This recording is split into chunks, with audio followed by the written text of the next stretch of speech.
Bismillahirrahmanirrahim. Today we will discuss memo writing. In previous lectures, initially we discussed in detail 7 C's of effective communication. After 7 C's, then we discuss in detail CV writing. And now another form of communication, another means of communication is memo. Memorandum, memo or memorandum, these different kinds of names are used for memo or memorandum. Initially, I will give you a very brief introduction of what a memo is. To be very simple, and in simple terms, I would say that a memorandum is an official letter. An official business letter. Jamal, please mute your mic. So it is a kind of business communication, official communication. An official letter is called a memo. So how will you make your format of your memo?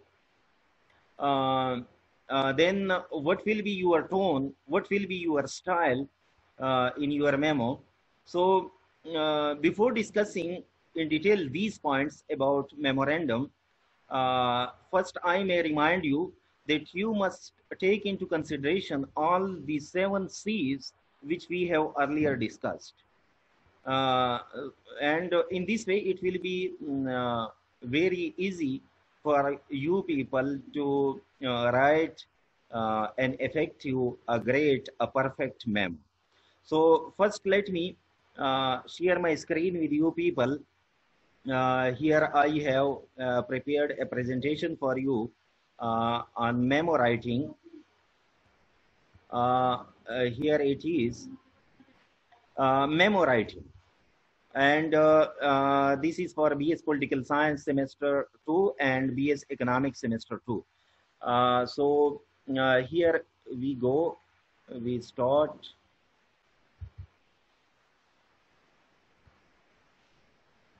So here first I will give you a preview about these things. First I will introduce what a memo is. Then we will discuss format of a memo. Then we will discuss how you will organize an effective memo. What will be the style of your memo? What will be the tone of your memo? And then I will give you some 2 or 3 examples. And then I will make a practice with you people.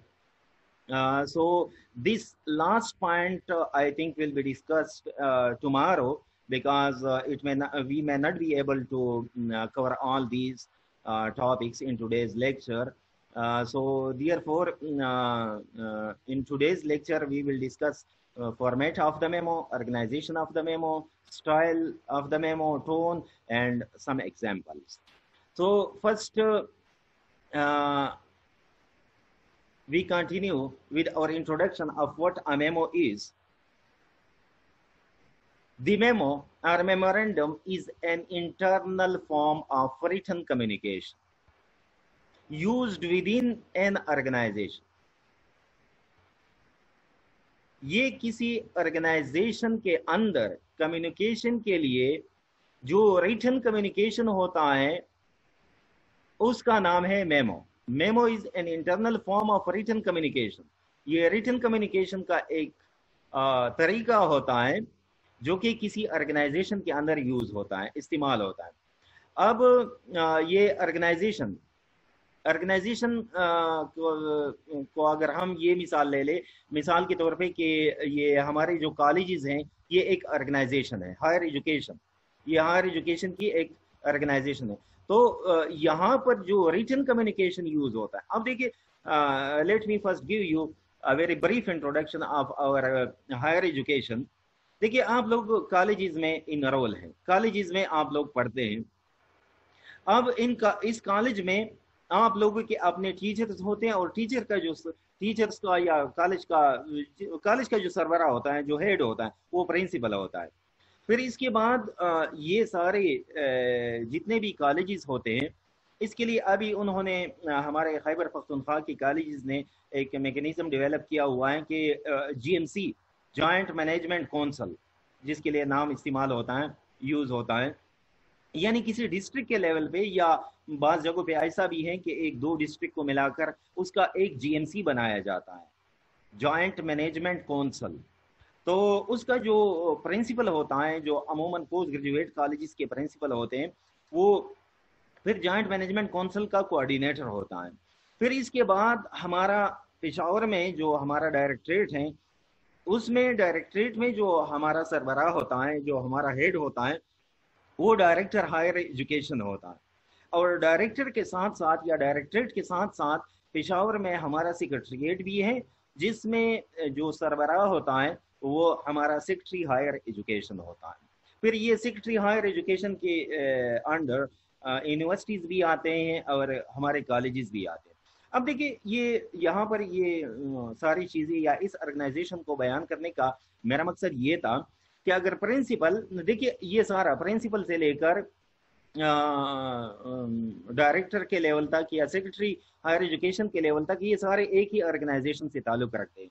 तो अब principal साहब कोई letter लिखना चाहते हैं director को, उसके भी अपने तरीके होते हैं कि प्रिंसिपल साहब किसको डायरेक्टली एड्रेस कर सकता है, किसको नहीं कर सकता, या मसलन कोई आम टीचर हैं, लेक्चरर हैं, प्रोफेसर हैं, वो पहले प्रिंसिपल के थ्रू डायरेक्टर को और फिर उसके थ्रू सेक्रेटरी को, तो ये उसका अपना एक तरीका होता है।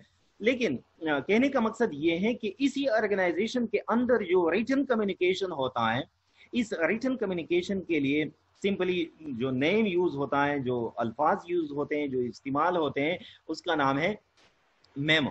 तो मेमो जो है ये ऑर्गेनाइजेशन के अंदर जो रिटन कम्युनिकेशन होता है उसके लिए ये लफ्ज इस्तेमाल होता है, मेमो, मेमोरेंडम।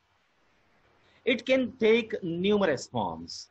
ये जो मेमो हमारे पास होता है, इसके फिर मुख्तलिफ फॉर्म्स होते हैं, इसके फॉर्म्स मुख्तलिफ होते हैं। कोई ऐसा नहीं है कि ये 2+2=4 हमेशा के लिए एक तरीके से आप मेमो लिखेंगे, इसके और कोई फॉर्म्स नहीं होते, नहीं, इसके मुख्तलिफ फॉर्म्स हो सकते हैं।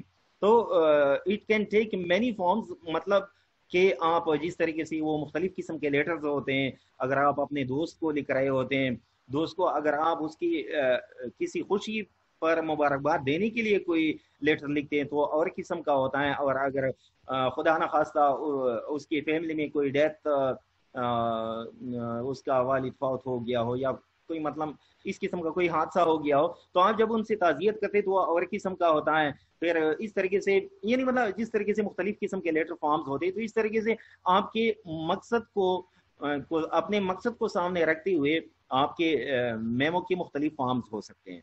तो ये मेमो जो है ये 1 पैराग्राफ अनाउंसमेंट भी हो सकता है।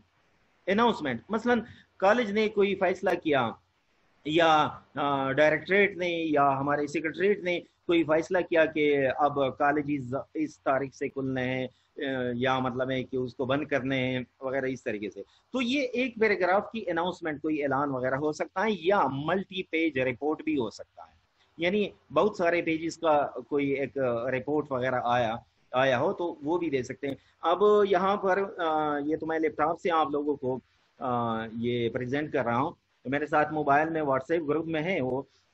ये चंद रोज पहले सेक्रेटरीट की तरफ से जो कॉलेजेस को, यूनिवर्सिटीज को एक लेटर दिया गया है, या मतलब है कि वो शाया हुआ है, वो नोटिफाई हुआ है कि जिसमें वो कॉलेजेस की सफाई के हवाले से और वगैरह इन सारी चीज़ों के हवाले से बताया गया है। और वो जो कौमी सतह पर जो कमेटी है या जो मतलब है ऑर्गेनाइजेशन है, नेशनल कोऑर्डिनेशन कमेटी है, उन्होंने जो फैसले किए हैं एजुकेशनल इंस्टीट्यूशंस को खोलने के हवाले से, तो उसमें उन्होंने बहुत डिटेल से वो सारी तफसील लिख दी है। और वो उन्होंने कॉलेजेस और यूनिवर्सिटीज़ को दिया है कि यूनिवर्सिटीज़ वाले इस तरीके से फेज वाइज अपनी यूनिवर्सिटी खोल सकते हैं, कॉलेजेस भी इस तरीके से कर सकते हैं। तो देखिए वो फिर मल्टी पेज हो सकता है, यानी मतलब है कि चूंकि उसमें डिटेल ज़्यादा होता है तो ये मल्टी पेज भी हो सकता है, या सिंपली एक पैराग्राफ का कोई अनाउंसमेंट वो करना चाहे कि आप लोग ऐसा करें वो करें, यहाँ पर मैं आप लोगों को जो एग्जांपल आखिर में बताऊंगा, वहां पर वो जो अनाउंसमेंट हुआ है या मतलब है जो मेमो डायरेक्टरेट की तरफ से कॉलेज को हुआ है, तो वो सिर्फ एक ही पैराग्राफ का है। तो ये मेमो आप लोगों का चेंज हो सकता है memorandum. However, memos tend to be less formal than business letter in style and tone. देखिए ये बिजनेस लेटर की निस्बत अपने स्टाइल में और अपने टोन में कम फॉर्मल होते हैं। इसका मतलब ये नहीं कि ये इनफॉर्मल होते हैं। मेमोरेंडम हमेशा फॉर्मल होता है, लेकिन अगर हम बिजनेस लेटर को देखें और ये मेमो को देखें तो मेमो कम फॉर्मल होता है as compare to business letter. तो ये इसमें थोड़ा सा फर्क हो सकता है। Most organizations have pre-printed memorandum forms that include organization's logo and headings, to and from, subject and date। यहाँ पर मैं आप लोगों को बताऊंगा, ये थोड़ा सा मैं आप लोगों के लिए पहले अंडरलाइन कर लूं ताकि आप लोग कि अक्सर जो ऑर्गेनाइजेशंस होते हैं, या ऑर्गेनाइजेशन मतलब हमारा आप जहन में रख दे कि हमारा जो government degree college Sarai Naurang है, ये इसको आप एक ऑर्गेनाइजेशन ले ले कि ये एक ऑर्गेनाइजेशन है। तो अगर वो मेमो लिखना चाहे प्रिंसिपल साहब या मतलब एक क्लेरिकल स्टाफ की तरफ से हो या मतलब एक प्रोफेसर्स की तरफ से हो, यानी मतलब कॉलेज की तरफ से जो भी मेमोरेंडम तैयार हुआ हो या मतलब वो तैयार करना चाहे, तो उसके लिए उन्होंने पहले से एक प्री प्रिंटेड फॉर्मेट उन्होंने बनाया होता है, जिसमें उस कॉलेज का या वो जो ऑर्गेनाइजेशन है उसका लोगो पहले से उन्होंने लगाया हुआ होता है, उसमें हेडिंग पहले से लगाई हुई होती है। और ये मेमो किसको लिखना होता है? टू। ये देखिए ये यहाँ पर ये टू जो लिखा गया है, ये यहाँ पर फ्रॉम, ये लेटर किसकी तरफ से लिखा जा रहा है, ये यहाँ पर सब्जेक्ट, आप ये मेमो जो लिख रहे हैं ये किस सब्जेक्ट के मुतालिक लिख रहे हैं, और ये यहाँ पर डेट कि आप उसको किस डेट पे लिख रहे हैं। तो पहले यहीं पर मैं थोड़ा सा आप लोगों के लिए स्टॉप कर देता हूँ और पहले मैं आप लोगों को दिखाऊं कि ये कॉलेज की तरफ से हमने जो एक मेमो का फॉर्मेट बना दिया है, वो किस तरीके से हमने बना दिया है, ताकि आप लोग को थोड़ा सा उसके हवाले से वो हो कि ये किस तरीके से होता है। देखिए ये आखिर में मैंने आप लोगों के लिए ये मेमो का एक फॉर्मेट बना दिया है, ये सारी चीजें हम डिस्कस करेंगे तफसील के साथ। यहाँ पर देखिए ये इस साइड पे ये जो है, ये देखिए ये हमने लिखा है फोन नंबर।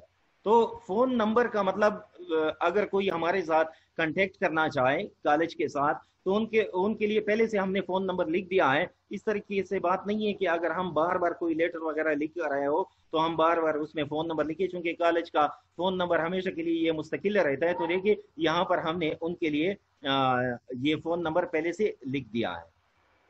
फिर इसके बाद यहाँ पर हमने कॉलेज का ईमेल एड्रेस लिख दिया है कि जो हमारा ईमेल एड्रेस है। फिर इसके बाद यहाँ पर ये लोगो इसको कहते हैं, ये हमने खैबर पख्तूनख्वा का जो डायरेक्टरेट है हमारे कॉलेज का, ये उसका लोगो है और ये हमारे अपने कॉलेज का मोनोग्राम है। तो इसको हमने लगा दिया है ताकि ये ऑफिशियल हो। और इसके बाद office of the principal government degree college Sarai Naurang Lakki Marwat. देखिए ये कॉलेज की तरफ से जितना भी कोरिस्पॉन्डेंस होगा डायरेक्टरेट के साथ होता है या मतलब किसी और भी ऑफिस के साथ होता है, तो ये प्रिंसिपल के ऑफिस के थ्रू होता है। मैं आप लोग को एक मिसाल दे रहा हूँ कॉलेज का, ये किसी और ऑर्गेनाइजेशन में भी हो सकता है, तो वहां पर वो ऑफिस ऑफ द प्रिंसिपल तो नहीं होगा, मतलब जो भी उसका हेड होता है तो उसके ऑफिस की तरफ से होता है। तो ये एक किस्म का लेटर हेड बन जाता है, इसके लिए लफ्ज इस्तेमाल होता है लेटर हेड। तो ये लेटर हेड पहले से हमने तैयार किया हुआ है। फिर इसके बाद इसके नीचे हमने लिखा है number GDCSN oblique lucky Marwat. तो ये एक नंबर होता है, इस नंबर का मकसद ये होता है कि यहाँ पर हमने अपना हमारा जो डिस्पैच रजिस्टर होता है उसमें फिर हम उसके नंबर लिखते हैं। मसलन कोई एक लेटर है, कोई नया रजिस्टर हमने खोल दिया, तो जो पहला लेटर हम लिखते हैं उसमें यहाँ पर लिखते हैं कि फॉर एग्जांपल नंबर 1। तो वहां पर रजिस्टर में वो जो हमारे पास डिस्पैच रजिस्टर होता है उसको भी हम उसी के साथ लिख देते हैं कि ये नंबर 1 या एक नंबर पे जो हमने लेटर लिखा है ये वाला लेटर है। फिर इसके बाद उसके साथ हम डेट भी लिख देते हैं। फर्ज करें ये आज 27 जुलाई है, तो आज हम कोई लेटर लिखते हैं 27 जुलाई 2020। तो उस डिस्पैच रजिस्टर में ये भी लिखा जाता है और ये भी लिखा जाता है कि ये लेटर हमने किसको किया, और ये सब्जेक्ट भी उसमें लिखते हैं। तो ये नंबर का मकसद ये होता है कि अगर हम बाद में 1 साल के बाद, 2 सालों के बाद, कुछ महीनों के बाद अगर हमें उस लेटर की जरूरत पड़े कि हमने किस नंबर पे ये लेटर डायरेक्टरेट को, सेक्रेटरीट को या किसी भी और ऑफिस को हमने सेंड किया हुआ है, तो फिर वो हमारे लिए उसको ढूंढना आसान होता है। तो यहाँ पर देखिए ये नंबर होता है, फिर इसके बाद यहाँ पर ये डेट लगाया जाता है जिस डेट पे हम ये मेमो या ये लेटर लिखते हैं। फिर इसके बाद यहाँ पर वो जो मैंने पहले बता दिया टू और फ्रॉम, यहाँ पर हमने सिर्फ टू लिख दिया है, फ्रॉम नहीं लिख दिया है। क्यों? इसलिए कि यहाँ लेटर हेड में मैंने पहले से लिख दिया है कि ये ऑफिस ऑफ द प्रिंसिपल, और नीचे जो साइन करने वाला है ये भी प्रिंसिपल है, तो ये कंफर्म है पहले से कि ये लेटर प्रिंसिपल साहब की तरफ से लिखा गया है। तो उसकी जरूरत भी फिर नहीं रहेगी कि अगर हम यहाँ पर फ्रॉम लिख दे। बहरहाल अगर आपके पास ये कंप्यूटर वगैरह ये सहूलत नहीं है, तो फिर आप यहाँ पर नंबर और डेट लिखते हैं, टू लिखते हैं कि किसको लिखते हैं, फ्रॉम किसकी तरफ से लिखा गया है, तो उसमें फिर ये लिखना लाजमी होता है। फिर इसके बाद ये लेटर हम किस सब्जेक्ट के मुतालिक लिखते हैं। सब्जेक्ट का मतलब ये होता है कि जो आपका जो मेन टाइटल होता है आपके लेटर का, आप उसमें ये सब्जेक्ट लिखते हैं कि वो क्या होता है। फिर इसके बाद ये मेमो शुरू होता है और ये इस तरीके से शुरू होता है। देखिए reference to the subject cited about, यहाँ पर मैंने जो सब्जेक्ट लिख दिया है मैं इस सब्जेक्ट के मुतालिक उनको लिख रहा हूँ। या ये भी हो सकता है कि फर्ज करिए डायरेक्टरेट ने एक लेटर भेज दिया है, तो उस लेटर का मैं कोई जवाब लिख रहा हूँ, तो ये भी हो सकता है कि reference to the letter number, वो फिर वो लेटर का जो नंबर होता है, यहाँ पर देखिए ये दूसरे साइड पे मैंने यहाँ पर ये डायरेक्टरेट का ये पिछले साल कोई एक लेटर हुआ था, तो मिसाल अगर हम इसका जवाब लिखना चाहे तो हम ये लिखे reference to the letter number 13942-59, और फिर ये डेटेड 8/7, ये कितना है, ये 8 जुलाई 2019। तो ये हम यहाँ पर उसका रेफरेंस इस तरीके से भी दे सकते हैं कि हम इस लेटर का रेफरेंस लिख रहे हैं, या अगर आप अपनी तरफ से लिख रहे हैं किसी लेटर का वो नहीं है तो आप ये भी लिख सकते हैं reference to the subject cited above. तो फिर इसके बाद आप वो जितना भी डिटेल है आप उसको लिख सकते हैं। फिर उसको हम ऑर्गेनाइजेशन में पढ़ेंगे कि आप उसको एक सिंपल सा पैराग्राफ भी बना सकते। देखिए ये इस साइड पे आप देखिए, I am directed to enclose herewith minutes of the meeting cited in the above subject for information and for the necessary action please. तो देखिए यहाँ पर एक सेंटेंस उसने लिख दिया है इस उसके साथ, उस लेटर के साथ ये सब्जेक्ट उसने दिया है, और फिर यहाँ पर जो मिनट्स हैं वो मुकम्मल तौर पे उसकी कॉपी करके उन्होंने उनके साथ लगा दिए।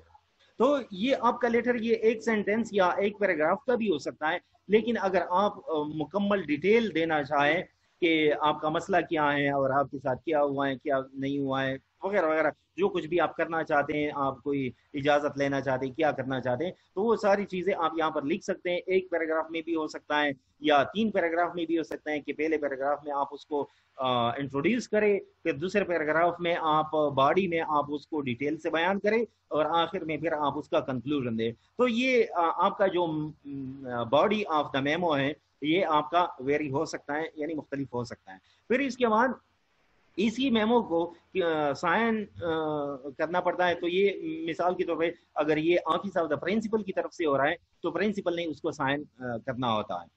तो यहाँ पर ये हमारा मेन मेमो है, ये यहाँ तक। फिर इसके बाद ये मेमो हमने किसको लिखा है, फॉर एग्जांपल ये हमने लिखा है director higher education Khyber Pakhtunkhwa Peshawar, हमने डायरेक्टर को लिखा है, लेकिन उसकी हम एक कॉपी सेक्रेटरी को भी करना चाहते हैं, उसकी एक कॉपी मसलन जीएमसी का जो कोऑर्डिनेटर है उसको भी करना चाहते हैं, किसी और प्रिंसिपल को भी करना चाहते हैं। तो फिर उसके लिए क्या होता है कि आप इसके मसलन ये 4 लोगों को और एक कॉपी आपकी वो ऑफिस का जो आपका रिकॉर्ड होता है उसमें एक लाजमन आपका होता है। तो आपने फिर क्या करना होता है, उसके 4 कॉपीज बनाने होते हैं, 4 कॉपीज, 4 कॉपीज, बल्कि आप यूं कहिए 4 नहीं 5 कॉपीज। ये 4 तो यहाँ पर कॉपी है और एक आपका जो मैन है। तो ये एक मेन जो है ये प्रिंसिपल यहाँ पर इसको साइन करेगा और इसके साथ ये लिख दिया जाता है एसडी। एसडी का मतलब है कि साइंड। तो फिर ये लेटर ये डायरेक्टरेट को जाता है। देखिए ये कॉपी वाला नहीं है, ये डायरेक्टरेट को जाता है। जो या डायरेक्टरेट नहीं मतलब यहाँ पर ये टू में जो कोई ऑफिस हो उसके तरफ जाता है। फिर इसके बाद ये वाले जो होते हैं इस पर यहाँ पर एच डी साइंड, ये लिखा जाता है और ये प्रिंसिपल साइन करता है। ये एक फर्स्ट करें सेक्रेटरी के पास जाता है, एक सेक्शन ऑफिसर के पास चला जाता है, एक जीएमसी कोऑर्डिनेटर के पास चला जाता है, और एक कॉलेज का जो अपना ऑफिस रिकॉर्ड होता है वो उसमें रख दिया जाता है। तो फिर इस तरीके से ये मेमो कंप्लीट होकर आपके रिकॉर्ड का हिस्सा बन जाता है और फिर आप उसको डिस्पैच वगैरह कर सकते हैं। तो यहाँ पर थोड़ा सा मैं आप लोग को ये बता रहा था कि हमारे पास किस तरीके से हमारे जो मतलब है कि जो ऑफिशियल लेटर्स होते हैं वो किस तरीके से ये होते हैं, उसका स्टाइल किस तरीके से होता है। तो इसलिए मैं आप लोगों को ये लास्ट उस पे ले आया, स्लाइड पे ले आया कि मैं आप लोग को ये दिखा सकूं मोस्ट ऑर्गेनाइजेशन है प्री प्रिंटेड मेमोरेंडम फॉर्म्स। तो देखिए ये यहाँ पर एक ऑर्गेनाइजेशन की मैंने आप लोगों को मिसाल दी कि हमारा कॉलेज जो है उसको आप एक ऑर्गेनाइजेशन समझ ले। तो हमने पहले से मेमोरेंडम का एक फॉर्म है, लेटर का एक फॉर्म है जो हमने पहले से प्रिंट किया हुआ है या हमने पहले से उसको सेट किया हुआ है। इसमें क्या क्या चीजें हैं, इसमें ऑर्गेनाइजेशन का लोगो भी है, लोगो जो मैंने आपको बताया कि जो हमारे कॉलेज का मोनोग्राम है या हमारी जो डायरेक्टरेट है उसका जो मोनोग्राम है। फिर इसके बाद उसमें हेडिंग भी है, किसकी तरफ से लिखा जाता है वो मैंने आपको बताया कि फराम हमने उसमें नहीं लिखा है क्योंकि वो जो हमारा हेडिंग था उसमें बिल्कुल क्लियर था और फिर आखिर में जो साइन करने वाला था वो भी क्लियर था, तो यहाँ पर फराम की जरूरत नहीं होती। तो किसको आपने लिखना होता है, ये डायरेक्टर भी हो सकता है, ये सेक्शन ऑफिसर भी हो सकता है, ये कोई किसी और उसका वो ऑफिस का सरबराह भी हो सकता है वगैरह। फिर इसके बाद आप उसको सब्जेक्ट में सब्जेक्ट लिखते हैं कि किस सब्जेक्ट के मुतालिक लिख रहे हैं और आप उसमें डेट भी लिख सकते हैं। अच्छा, वो जिस तरीके से पहले आपको बताया गया कि इसके मुख्तलिफ फॉर्म्स हो सकते हैं, तो ये डेट आगे पीछे भी हो सकता है, जिस तरीके से मैंने आपको बताया कि नंबर के साथ हमने डेट लगा दिया है, तो इस तरीके से ये हो सकता है। The best memorandums are written in clear. अच्छा, ये देखिए ये तो उसके जो एक्सटर्नल फीचर्स हैं ये उसके हवाले से आपको बताया गया। अब आप लोगों ने वो जो मैंने स्टार्ट में आपको बताया कि आप लोगों ने 7 सीज का ख्याल रखना होता है। स्टार्ट में मैंने आपको बताया कि आपको 7 सीज का ख्याल रखना होता है जब भी आप ये कम्युनिकेशन स्किल में जाते हैं। तो जिस तरीके से मैंने ये 3-4 क्लासेस ये 7 सीज के हवाले से आप लोगों को यही चीजें पढ़ाता रहा कि आप लोगों ने इन चीजों को एक टेम्पलेट्स आप लोगों ने इन चीजों को टेम्पलेट्स के तौर पे लेना है। टेम्पलेट्स का मतलब ये है कि ये आपके पास एक किस्म के चेकलिस्ट होता है, मैंने ये चीज करना है, मैंने वो चीज करना है, मैंने ये। तो मेमोरेंडम को आप लोगों ने किस तरीके से बनाना होता है, यहाँ पर एक सी की तरफ इशारा हो रहा है। आप लोग थोड़ा सा सोचिए उसके हवाले से कि ये कौन सी सी की तरफ वो इशारा कर रहा है। The best memorandum are written in clear, क्या हुआ, क्लैरिटी एंड कंसाइजनेस। कंसाइज और रीडेबल स्टाइल में होता है, यानी मतलब वो क्लियर और रीडेबल जो होता है, विदाउट एक्सेस ऑफ वर्ड्स और लॉन्ग सेंटेंसेस। जब हम किसी सेंटेंस को कंसाइज बनाते तो हम क्या करते हैं, वो अगर आप लोग को याद हो जिस तरीके से हमने मुख्तलिफ किस्म की मिसालें पढ़ी थी कि किस तरीके से वो जो लेंथी सेंटेंस होता है उसको हम शॉर्ट कर सकते हैं। और शॉर्ट होने का मतलब ये नहीं है कि आप बीच में से किसी सेंटेंस या वर्ड को निकाले, बल्कि इसका मतलब ये होता है कि वो जो ज्यादा अल्फाज से कोई मतलब पूरा होने वाला था वो आप एक छोटे से लफ्ज के जरिए से आप उसको पूरा कर सकते हैं। तो फिर इसके जरिए से आपका जो स्टाइल होता है उसमें कंसाइजनेस आ जाता है। तो मेमो भी आपने कंसाइज लिखना होता है, आप लोगों ने वो इसको लंबा चौड़ा करके नहीं लिखना होता है। तो आप लोगों ने ये कंसाइज का बड़ा ख्याल रखना होता है, क्लियर होना चाहिए, उसको क्लियरिटी का भी आप लोगों ने ख्याल रखना होता है। Today, many professionals use email communication rather than sending a hard copy memo. अच्छा, जो आजकल टेक्नोलॉजी का दौर है, जिस तरीके से ये क्लास भी हम ऑनलाइन और टेक्नोलॉजी के जरिए से उसको अटेंड कर रहे हैं, तो ये टेक्नोलॉजी हमारी ज़िंदगी के मुख्तलिफ शोबों में आ चुकी है और उसने बहुत फ़ायदा भी उसके ज़रिए से हुआ है। पहले जब कोई पेशावर से डायरेक्टरेट से कोई लेटर होता था तो हमारे तक पहुंचते हुए जब हमसे कहा जाता कि एक हफ्ते में ये काम करो, तो एक हफ्ते के बाद हमें वो लेटर मिल जाता था और वो टाइम भी गुजर जाता था। आजकल मसलन मैं आप लोग को एक मिसाल दे रहा हूँ, व्हाट्सएप आ गया, तो जो ही वहां पर लेटर नोटिफाई होता है, कोई नोटिफिकेशन वगैरह होता है, हमें उसका व्हाट्सएप का वो पिक्चर वगैरह ये सारी चीजें मिल जाती और हमें फौरन पता चल जाता। तो इसकी फ़ायदे हैं, बहुत ज़्यादा फ़ायदे हैं ये मुख्तलिफ टेक्नोलॉजी के। या जिस तरीके से ये जूम को देके, या गूगल क्लासरूम को जो हम यूज कर रहे हैं, या बास कॉलेजेस में वो जो गूगल मीट का इस्तेमाल हो रहा है, बास कॉलेजेस में व्हाट्सएप के जरिए से भी ये चीजें हो रही हैं। तो इन टेक्नोलॉजिकल टूल्स जो हैं उसका फायदा भी हो रहा है, बहुत ज्यादा फायदा भी है।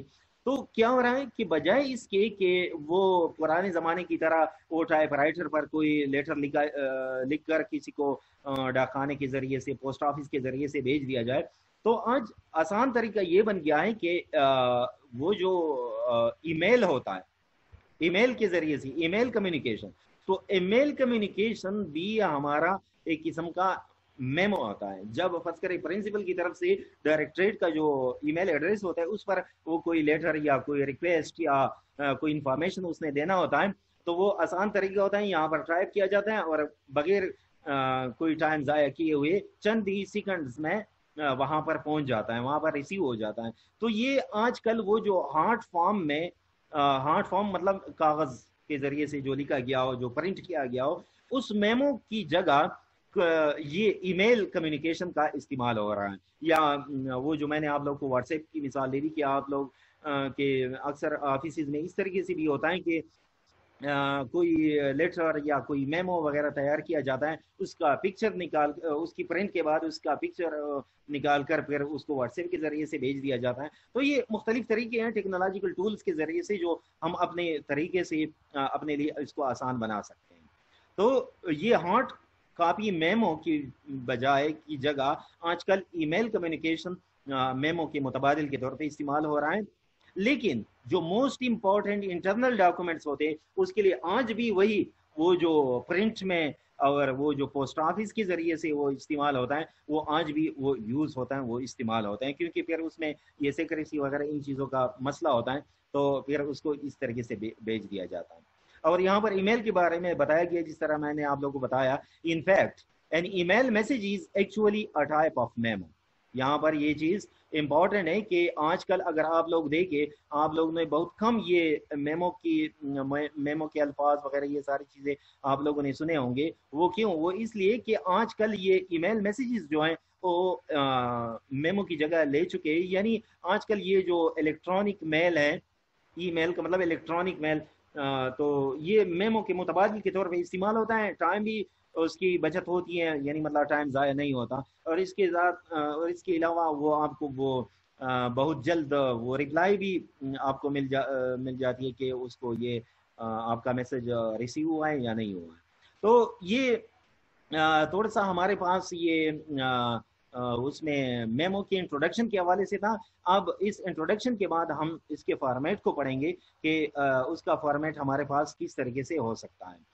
मेमो को आप लोगों ने किस तरीके से लिखना होता है। तो ये आसान इसलिए है कि मैंने आप लोगों को पहले से एक मेमो बता दिया, एक लेटर मैंने आप लोगों को बता दी जो एक ऑर्गेनाइजेशन दूसरे ऑर्गेनाइजेशन को लिख सकता है। एक मिसाल के तौर पे कि फर्ज करें एक ऑर्गेनाइजेशन कॉलेज का है, तो कॉलेज अगर कोई लेटर डायरेक्टर हायर एजुकेशन को लिखना चाहे, या कोई कॉलेज के एक कॉलेज का प्रिंसिपल दूसरे कॉलेज के प्रिंसिपल को कोई लेटर लिखना चाहे, तो आप लोगों ने चूंकि पहले से वो फॉर्मेट देख लिया, तो आप लोगों के लिए फिर ये आसान होगा कि इसका फॉर्मेट किस तरीके से होता है। Memorandums come in two basic formats. इसके जो बेसिक फॉर्मेट्स है वो दो है, टू बेसिक फॉर्मेट्स हैं मेमोरेंडम के, टू बेसिक फॉर्मेट्स। एक है pre printed form with a logo of the organisation, जो मैंने आप लोगों को बता दिया पहले से प्रिंट किया गया हो, पहले से उस पे लोगो बना दिया गया हो। ये कॉलेजेस में आमतौर पे, या कॉलेजेस नहीं बाकी ऑर्गेनाइजेशन भी इस तरह होता है कि जो पेड्स होते हैं, पेड वो उन्होंने प्रिंट किए हुए होते हैं पहले से, तो उस पर वो हैंड राइटिंग के जरिए से या प्रिंट के जरिए से लिखा जाता है, यानी उसको फिर ये लोगो और ये इन सारी चीज़ों की ज़रूरत नहीं होती। लेकिन आजकल तो ये कंप्यूटर एमएस वर्ड है वगैरह, उसमें बहुत सारी तरक्की आ गई है, बहुत सारे फीचर्स, अच्छे अच्छे फीचर्स उसमें आ गए। तो अगर इसको फ़ौरन उसी वक्त बेहतरीन कागज़ पे या पेज पे आप उसको प्रिंट करें तो कोई मसला नहीं होता, उसी तरीके से होता है जिस तरीके से पहले वो प्रिंट शुदा वो पेज पर लिखे जाते थे। इसमें टू भी लिखा जाता है, फ्रॉम लिखा जाता है, सब्जेक्ट, डेट वगैरह, ये इस किस्म का कोई एक फॉर्म बना दिया जाता है और इसकी उसका पेड बना दिया जाता है। तो ये प्री प्रिंटेड होता है। Generally memo present information in several paragraphs, कई पैराग्राफ भी हो सकते हैं। If possible memo should be one page. वो जिस तरीके से मैंने आप लोगों को बता दिया कि वो डायरेक्टरेट की तरफ से जो लेटर मिला था, जो मेमो, वो सिर्फ एक ही पेज, बल्कि एक पेज तो जोड़े, उसमें सिर्फ एक ही सेंटेंस था। तो ये लेंथ में ये भी एक पेज का होता है। और आमतौर पे जो लेटर आपने ऑफिशियल लेटर्स देखे हो, मेमो आप लोगों ने देखे हो, तो वो अमूमन एक पेज का होता है। But sometimes they are longer, ये लॉन्गर भी हो सकते हैं। वो आपके पर्पस पे डिपेंड करता है कि आपका पर्पस उससे क्या है। आप आपका कोई सब्जेक्ट मैटर इस तरीके से है कि आप लेंथी अंदाज से उसको एक्सप्रेस करना चाहते हैं, तो वो लेंथी हो सकता है। It depends on the goal and topic of the memo. आपका गोल क्या है, आपका टॉपिक क्या है आपके मेमो का, तो इस पे ये होता है। The standard convention of times roman 12 point font, 1 inch margin and single spacing apply to memo. अच्छा, नाउ यहाँ पर मैं आप लोगों के साथ ये एक दूसरा स्क्रीन शेयर करूंगा, और वो होगा हमारे पास एमएस वर्ड का। ये सारी चीजें जो आपको यहाँ पर बताई गई हैं, ये टाइम्स रोमन, ये 12 पॉइंट फॉन्ट और 1 इंच मार्जिन और सिंगल स्पेसिंग अप्लाई, ये अगर आप लोग ये कंप्यूटर में एमएस वर्ड को जानते हो, तो ये सारी चीजें फिर आप लोग के लिए आसान होगी। नहीं तो यहाँ पर मैं आप लोग के साथ ये एक दूसरा स्क्रीन शेयर करने जा रहा हूँ कि अगर हम इसको इस तरीके से बनाएं या इस तरीके से करें, ये किस तरीके से होगा, इसको मैं मिनिमाइज करता हूँ। नहीं, ये तो नहीं हो रहा। अच्छा, इसमें अगर मैं स्क्रीन पे जाऊँ,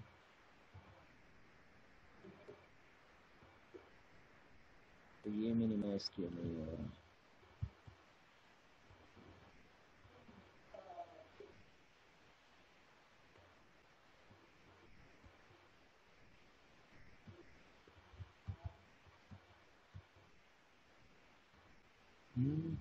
ट्रैवल इंक्वायरी, मेमो राइटिंग, ये स्क्रीन मैंने लगा दिया, तो यहाँ पर ये क्यों नहीं है। हाँ, अच्छा अच्छा, हो गया।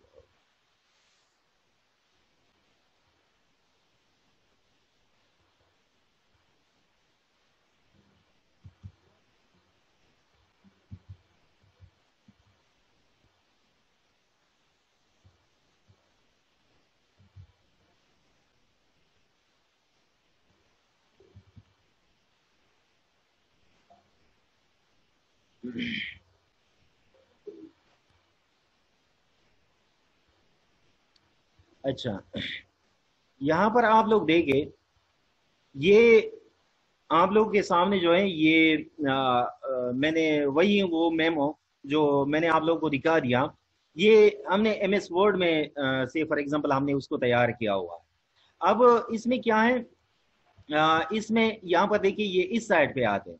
यहाँ पर ये जो आपकी राइटिंग है, यहाँ पर देखिए ये वाली राइटिंग, ये यहाँ पर ये आपके मुख्तलिफ किस्म की ये कैमरिया है, कैलेबरी है, ये मुख्तलिफ किस्म के फंड्स हैं।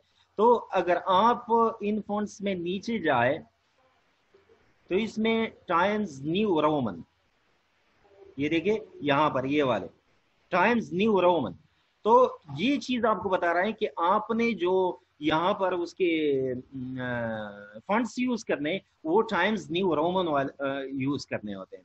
और इस तरीके से यहाँ पर देखिए उसका साइज कितना होना चाहिए। देखिए जब हम इसको 8 बनाते तो बहुत छोटे हो जाते हैं, लेकिन अगर हम उसको 12 पे रखते तो ये नॉर्मल है। इस तरीके से अगर हम उसको बहुत बड़े बना दे, देखिए ये इस तरीके से ये बड़े हो जाते। तो ये उसका स्टैंडर्ड फॉर्मेट ये है कि आप लोगों का ये जो फंड साइज है वो 12 हो। तो यहाँ पर वो आपको बता रहा है कि ये टाइम्स न्यू रोमन, ये फंड स्टाइल होता है, आपने ये यूज करना होता है। और इसके बाद ये जो उसका साइज है वो आपका ये 12 होना चाहिए। तो ये यहां पर ये बता रहा है। अच्छा, इसके बाद 1 inch margin and single spacing, यहां पर देखिए थोड़ा सा फिर से मैं आप लोगों को बता दूं कि इसमें मार्जिन जो होते हैं, मार्जिन अगर हम उसके इस डिजाइन को या इस डिजाइन में आए, नहीं डिजाइन में नहीं, यहाँ पर इसमें होते हैं, यहाँ पर देखिए ये मार्जिन है।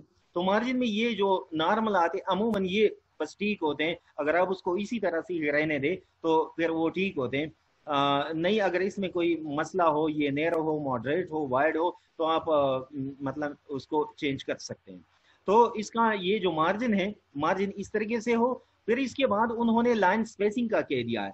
लाइन स्पेसिंग यहाँ पर ये देखिए, ये लाइन स्पेसिंग 1.15 1.52। तो देखिए यहाँ पर आप देख रहे हैं कि जिस तरीके से जब मैं ये स्पेसिंग बढ़ा रहा हूँ तो ये उनके दरमियान, ये जो लाइंस है उनके दरमियान स्पेस बढ़ता चला जाता है, तो इसको कहते हैं लाइन स्पेसिंग। अच्छा, ये जो मेरे पास ये एमएस वर्ड है जो मैं आप लोगों को दिखा रहा हूँ, अमूमन 2010 ऑनवर्ड्स हमारे जितने भी एमएस वर्ड्स हैं वो तकरीबन यही इसी तरीके से होते हैं, उसमें कोई चेंज नहीं होता। तो बेसिकली जो चीज आपको बताई जा रही है यहाँ पर इसमें वो ये है कि आपका जो वो है ये तो फिर से वापस चला गया उससे। तो यहाँ पर ये the standard convention of times new Roman, ये आपने फंड्स इस्तेमाल करने हैं।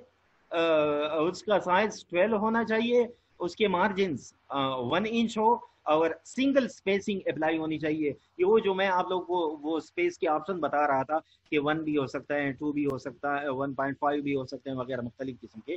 तो आपके ये इस तरीके से ये मेमो का स्टैंडर्ड फॉर्मेट होता है जिसके मुताबिक आपने ये मेमो तैयार करना होता है।